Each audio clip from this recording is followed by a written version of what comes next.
since when I have this kind of hoodie? L ya. Really? Oh, punya hoodie ini perasaan. Yoi, Dokter Boyke. Makanya nanti tepuk tangan buat Dokter Boyke karena dia mau datang ke sini. Seneng banget deh. Yang lain ada yang nggak mau anjing.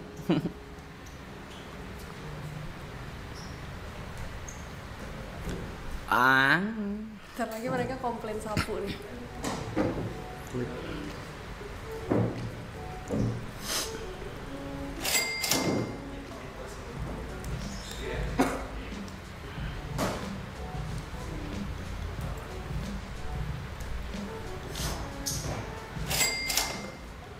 Oh, Hari datang jam berapa? nggak tahu. Nggak jadi. Di senyum. Setiap hari begini, minta pulang. Gue bilang Dokter Boyke lu. Anak kecil kalau sange gimana sih? Anjir. Udah tuir gua.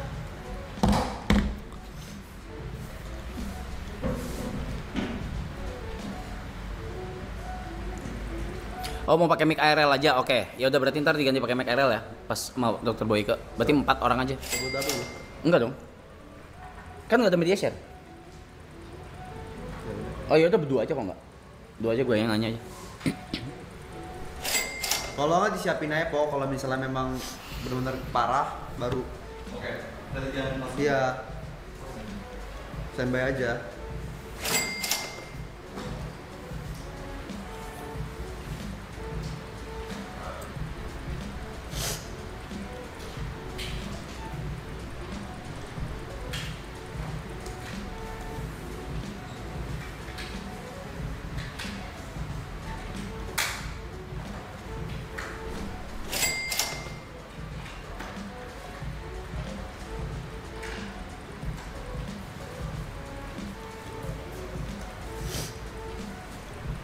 Biasanya nyambung ke situ juga, Jat.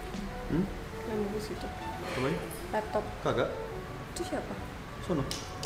Oh. Halo, gitu. Dokter Boyke. I'm a big fan though. I'm a big fan of his. Tahan nyebat rap.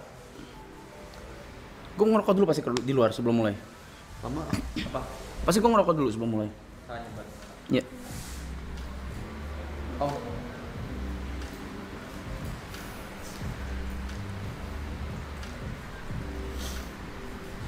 Tuh berantakan banget sih. Oh, sana.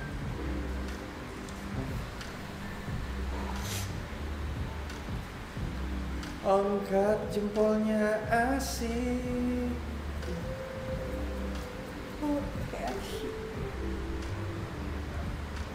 Oh, minum dong. Salut gue ada sama orang-orang yang bisa Excel. Excel susah sih anjing. Excel. Pertama kali ini gue ketemu orang Dokter Boyke. Setiap hal ada rumusnya. Setiap hal ada rumusnya. The man Matiin himself. gue. Apa yang mau bikin pasti ada rumusnya. Sampai gak ya ngobrol sama Dokter Boyke ya?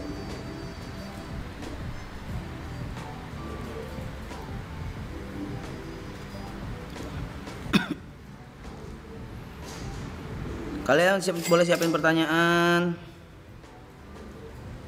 Boleh siapin pertanyaan apapun itu. Cuman ya kalau misalnya itu gue baca. Kenapa gila banget viewers apaan? Apa sih maksudnya? Baju lu hitam-hitam sama Misha dicici aja. Oh. Minggir lu.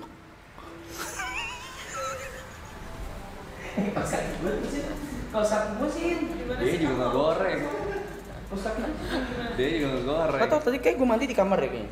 Gila banget. Hah? Gak ada yang baru. Iya nggak apa-apa. Yang hitam-hitam itu yang apa gambarnya? Ada lagi nggak yang lain? Oh, pertanyaan. Sekali.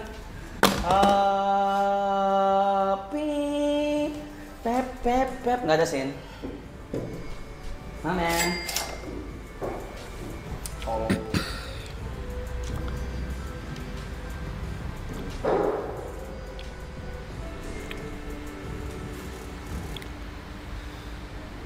Gini-gini aja jangan.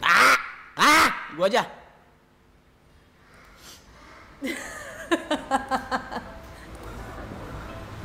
delay 2-3 detik. Diledekin namanya di dalam. Enggak, itu suaranya mantul ke sana tuh. Oh mantul. Mantul. Aku pikir diledekin. Jadi kita bisa pakai HT juga, bisa ngasih tau mereka lewat mic juga. Angkat. Kamu juga mau KFC? Ya? Apa sih ngentot? Kenapa? Kamu juga mau KFC? Aku Ya? mau minumnya aja. Mau apa? Pepsi. Oh Pepsi. Nggak mau Fanta Float. Mau Pepsi gak? Standar banget anjing Panda pertanyaannya. Gimana cara menjaga hubungan yang baik? Iya, ngewe. Aneh sih ya. Iya kayak gitu bisa. Pertanyaan kan ngomong dia seksologi. Dokter Bosku tuh seksologi. Apa Seksologi. seksologi? Iya ngentot Panda aneh banget. Buat sexual education kan memang kan.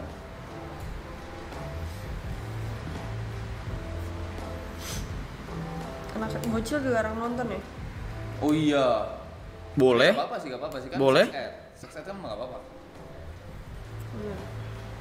Biar melek.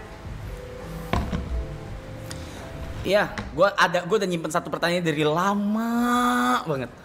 Akhirnya kesampean buat nanya langsung ke dia. Lo ada pertanyaan? Nggak ada lo? Gua ada. Ada, gue ada. Gue satu. Udah penasaran banget gue. Ada Pepsi, ada Coca-Cola. Sedia minuman di gelas buat dokter. Nanti minumannya beda aja. Nah ini apa? Tengok. Saya pakai Biasa tuh kalau di yang lain-lain tuh ada kayak ininya, bannernya. Warna apa sih? Warna hitam ya? Adanya ini dari kemarin di kamar. Boleh. Sama anting.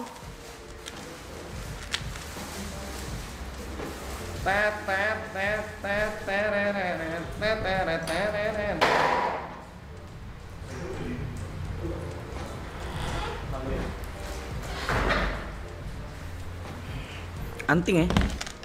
Anting gue hilang anjing. Tuh gue OCD nih apa nggak bisa fokus ke satu hal ngentot.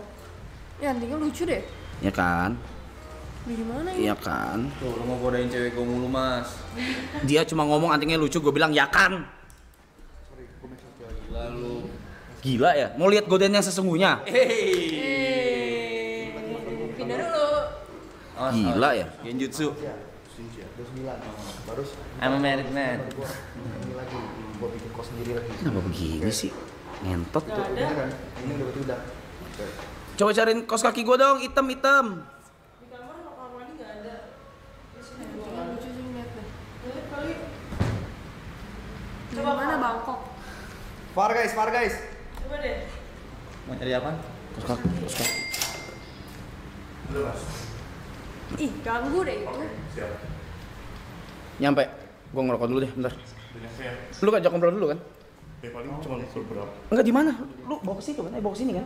Halo, apa kabar? Halo semuanya, halo. Bilang halo dok, halo semuanya, halo. Ini pertama kali ya datang ke stream kayak gini, Iya. pertama kali nih? Pertama kali. Biasanya ngobrol berdua. Iya, enggak, tapi ini emang stream ini isinya berempat sebenarnya. Oke. Gitu. Tapi semuanya langsung di channel aku. Sip, Gitu. silahkan. Jauh nggak tadi? Agak jauh juga dari jam 6 ya. Oh iya. Setengah 7. Maaf. Nggak apa-apa. Maaf. Emang. Halo semuanya, halo. Dibikin public dong chatnya, thank you. Chatnya dibikin public dong. Gua aja.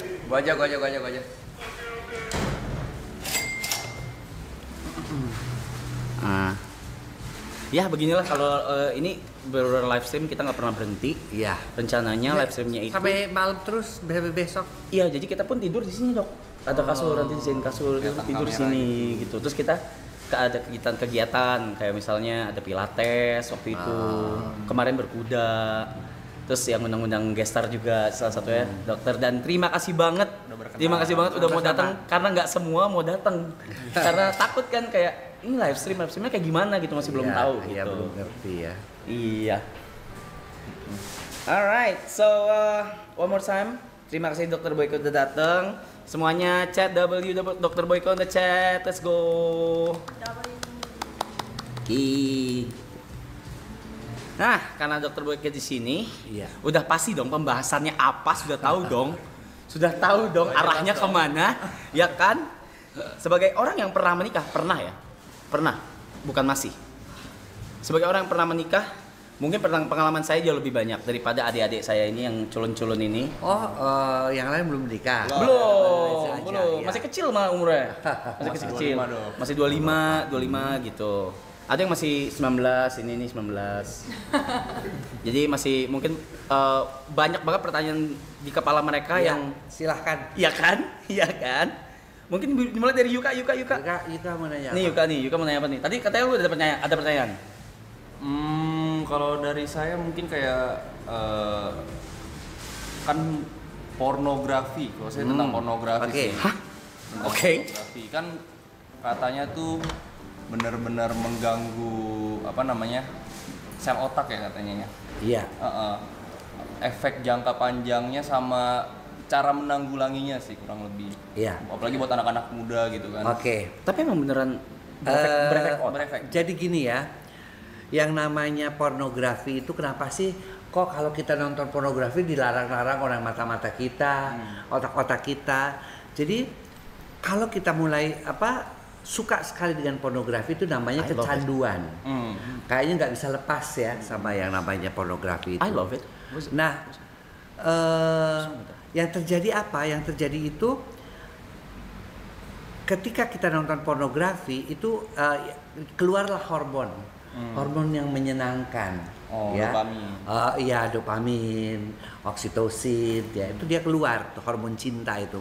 Oke. Nah, karena dia keluar tuh diguyur kan si otak ini, sehingga kita tuh makin kecanduan lagi gitu.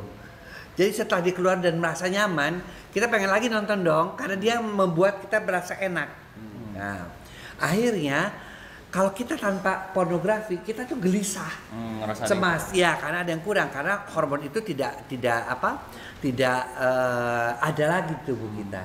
Nah, akibatnya apa? Nonton lagi pornografi dan akhirnya karena terlalu dibanjiri oleh hormon-hormon yang namanya dopamin, oksitosin, antara otak kiri dan otak kanan, ya, antara logika dan juga seni itu akhirnya jembatannya yang namanya lobus frontalis terganggu. Lobus frontalis. Ya, nah setelah dia terganggu apa yang terjadi? Kalau dia terganggu maka kita tidak bisa memberikan keputusan-keputusan yang hebat. Kemudian juga kita tidak bisa menentukan hidup masa depan kita itu seperti apa. Ya. Ketiga, kita tidak bisa menjadi lebih bijaksana. Nah, udah kecanduan pornografi, tapi yang lebih ngerikan lagi, kecanduan pornografi itu kan kita ereksi kalau laki-laki. Kemudian kita melakukan onani atau masturbasi. Iya. Nah, akhirnya kita pengen melakukan itu terus-menerus onani. Sementara tubuh kita itu kan juga produksi sperma itu kan 3 hari sekali. Tapi karena kita kepengen, jadi akhirnya tiap hari untuk melakukan onani. Nah, masalahnya adalah selain dia lebih menjadi tadi kurang bisa memberikan keputusan, tapi yang kita takutkan itu satu hal. Ketika dia menikah, dia lebih menyukai nonton video porno atau melihat hal-hal porno ketimbang berhubungan seks sama istrinya. Ekstrimnya kayak gitu ya. Ya. Emang kalau misalnya itu lebih enak atau apa? Karena udah terbiasa. Bukan, karena udah kebiasaan. Nggak apa-apa, polos, nggak apa-apa, bagus. Nggak apa-apa. Polos itu bagus. Artinya gini ya, ketika dia itu melakukan onani, Lagunya.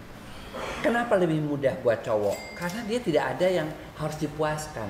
Kalau kita melakukan hubungan seks kan si perempuan juga mesti puas dong, mesti dapat dong. Nah, kalau dia onani itu cuma untuk dirinya dia sendiri.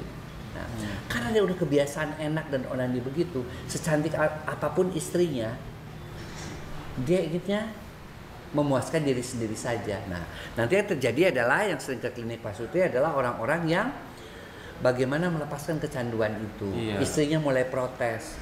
Kenapa kok saya tidak disentuh dok? Apa dia punya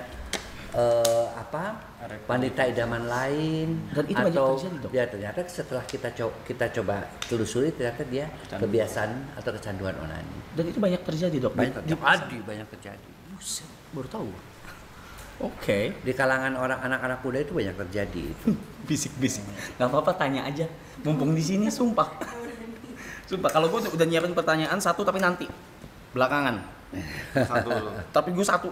Tapi penasaran banget gue dari dulu pengen nanya ke dokter Boy. yang lain. Tapi normalnya dok buat pasangan suami istri nih kalau misalkan buat berhubungan itu intensitasnya itu berapa per minggu? atau Tergantung umur. tergantung umur. Kalau yang muda 20-30 tuh bisa seminggu 3 kali 4 kali.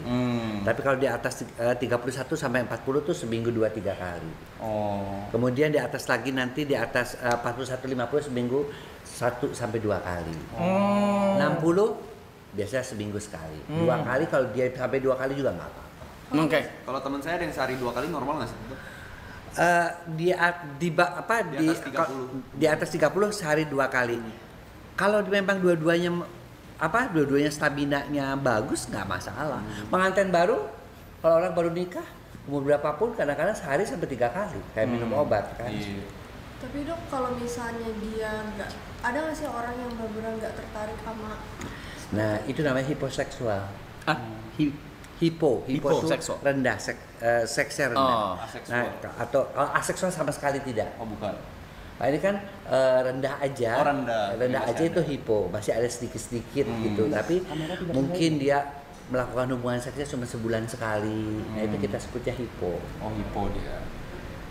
Hiposeksual. apakah Ada. itu wajar? Untuk hiposeksual? Ya. Tidak wajar. Tidak Itu harus wajar. diobatin. Biasanya dokter akan berikan obat-obatan supaya dia itu menjadi lebih bergairah lagi terhadap pasangannya. Yang laki-laki juga menjadi lebih agresif lagi. Karena ada beberapa juga laki-laki yang mungkin mereka berkamuflasenya, ya habis saya kerja dok, habis saya capek, Iya, saya juga banyak teman yang work kayak nggak alkoholik. Jadi saya nggak tertarik lagi. Itu bukan itu. Kamu memang tidak hiposeksual. Itu bisa sebulan sekali. Nanti kita cek tuh testosteronnya biasanya rendah, hormon laki-lakinya. Oh. Atau kita cek juga ketertarikan dia sama si istrinya tuh seperti apa, gitu loh. Kecanduan pornografi apa enggak? Oke. And how about kalau hiposeksual? And how about hypersexual? Itu wajar atau tidak? Hypersen juga cukup banyak ya di klinik, itu namanya nymphomania kalau buat perempuan. Untuk laki-laki sama? Buat laki-laki namanya Donuanism. Donuanism. Nah, kalau itu kebalikan. Itu pulang ke rumah pun istri dihajar lagi terus-terusan. Lagi masak di dapur. Iya. Langsung dipeluk, langsung dibuka bajunya gitu sampai si perempuan juga akhirnya nggak merasa nyaman. Nah, ternyata dia hiperseksual. Tapi mau hiposeksual, mau hiperseksual, dua-duanya Harus diobati. harus diobati. Berarti itu penyakit ya dok? Penyakit. Itu penyakit. Penyakit. Sure. Oke. Oke. Hiperseksual berarti harus diobati ya? Iya, harus diobati. Supaya dia rendah, kasihan dong istrinya juga. Oke. Dan seakan-akan dia itu juga hidup itu hanya untuk seks, dan kedua dia tidak merasakan kenikmatan hubungan seks itu. Jadi objek. Jadi ejakulasi tapi nggak kerasa. Kalau kita kan ejakulasi merasa enak, merasa nyaman, merasa damai, dia enggak. Biasa aja. Seks, dan kedua dia tidak merasakan kenikmatan hubungan seks itu. Jadi objek. Jadi ejakulasi tapi nggak kerasa. Kalau kita kan ejakulasi merasa enak, merasa nyaman, merasa damai, dia enggak. Biasa aja kayak kencing biasa. Jadi akhirnya tidak ada kenikmatan apapun. Itu kecanduan atau? Itu namanya hiperseksual, beda lagi. Kalau kecanduan itu tadi kalau kecanduan lebih kepada apa ya? Kalau hiperseksual itu lebih kepada frekuensi dan kualitasnya. Kalau kecanduan itu lebih kepada kualitas aja, bukan kualitas, frekuensinya aja. Berarti hyperseksual itu bisa terjadi di cewek dan cowok. Cowok dua-duanya. Kan hiperseksual pada cowok itu namanya tadi Donuanism, pada cewek nymphomania. Nah, saya justru yang paling kesian tuh kalau dapat cewek-cewek yang nymphomania. Dia itu nanti bisa lama-lama menjadi, maaf ya, pekerja seks. Atau dia itu sampai saking kebutuhannya itu tinggi, dia sampai akhirnya nyewa gigolo dan sebagainya. Atau seks sama gue gratis sama teman kerjanya, sampai dikenal tuh di lingkungannya itu. Lu kalau mau nyobain, mana dia cantik lagi kan, lu kalau mau nyobain dia gratis. Tapi dia itu juga tidak menikmati hubungan seksnya itu gitu loh. Dia hanya pengen nyoba sama cowok kayak begini, mudah-mudahan dia bisa membuat saya orgasme dengan yang ini, pengen nyoba juga sama yang ini, tapi dia tidak pernah bisa mendapatkan kepuasan. Buat kebutuhannya doang. Iya. Sekarang lagi rame di TikTok dan di sosial media tuh tentang whole face. Hah? Whole face. Itu Whole face. whole Hook of face. Apa itu? Aku juga aku nggak terlalu nonton. ya kayak ini cewek tuh ada zaman-zamannya tuh pengen nyobain sana sini intinya. Iya. face. Nah, kalau yang namanya whole face yang kayak gitu, kita nggak bisa tentukan bahwa dia hiperseksual apa enggak. Kalau dia menikmati hubungan seksnya kan dia tidak hiperseksual. Kalau hiperseksual tuh hampir, jadi yang kalau saya datang ke tempat saya itu sampai dia bilang, saya tuh kadang-kadang ngelihat laki itu pengen melakukan gitu sama setiap laki. Kalau sama yang kayak gini bisa nggak ya memuaskan gue, kalau sama yang begini bisa nggak ya aku orgasme, kalau kayak gini. Karena akhirnya buat saya datar-datar aja dok. Nah itu, nah kita obati kenapa dia dulu sampai jadi hiperseksual. Apakah dia waktu kecilnya pernah melihat ibunya melakukan hubungan seks dengan laki-laki lain, ataukah ketika dulunya dia itu merasa melihat ibunya juga ditampar atau dipukul, ya sehingga dia akhirnya merasa dendam kepada yang namanya laki-laki. Oke. Tapi dok, itu kan semuanya kan kalau misalkan masih muda kan pasti ada rasa penasaran ya. Gimana sih ngebatasin rasa penasaran kita tuh biar gak nyampe di titik yang kita mungkin terjerat sama, kalau misalkan sebagai cewek tadi nifoma tadi, atau mungkin sebagai cowok nanti gak kecanduan pornografi. Tapi kan edukasinya penting ya. Nah rasa penasaran kita harus dibatasin gak sih, atau kita cari taunya lewat apa gitu? Jadi namanya manusia itu punya satu hal, pengendalian diri. Nah, pengendalian diri itu bisa terbentuk dari mulai kecil ya. Misalnya dia lihat kayak gini nih, anak kecil tuh langsung diambil, nggak boleh. Satu, kamu makan. Itu dari hal-hal kecil tuh udah diajarkan gitu loh. Sehingga dia bisa mengendalikan diri. Ketika dia juga pengen seks, dia bisa mengendalikan. Oh ini nggak boleh, ini suami orang. Oh ini nggak boleh nih, kita belum nikah. Nah, itu udah mulai terbentuk, dan latar belakang yang paling kuat adalah Keluarga. agama dan keluarga. Agama dan keluarga. Agama dan keluarga. Lagi membernya di sana ya. Mempernya di situ. That's the thing jadi. Iya, oke. Dok, saya mau gini, kalau di sini penonton ini kan nggak cuma ada cowok-cowok ya, pasti ada cewek-cewek juga. Mungkin nggak ngechat atau nggak chat di situ di live atau di mana. Cuman saya mau bukan mewakili sih. Beberapa dari mereka mungkin pernah tersirat atau terpikirkan, tapi nggak tahu mau nanya siapa, nggak tahu harus gimana, dan mungkin pasangannya atau partnernya juga nggak peka atau nggak tahu juga harus melakukan apa. Ya. Buat cewek-cewek yang belum tahu apa itu rasanya orgasme, itu gimana cara supaya mereka mengerti dan mereka tahu, dok? Pertama, orgasme itu kan bisa didapat ya ketika dia seperti mimpi basah pada Iya. laki-laki. Iya. Ya. Jadi dia bisa dapatkan pada waktu dia tidur. Misalnya dia ngelihat hal-hal yang romantis atau yang ini ya. Kemudian dia tidur tuh, dia mimpi basah tuh, kok enaknya seperti itu. Nah, sebenarnya otak itu juga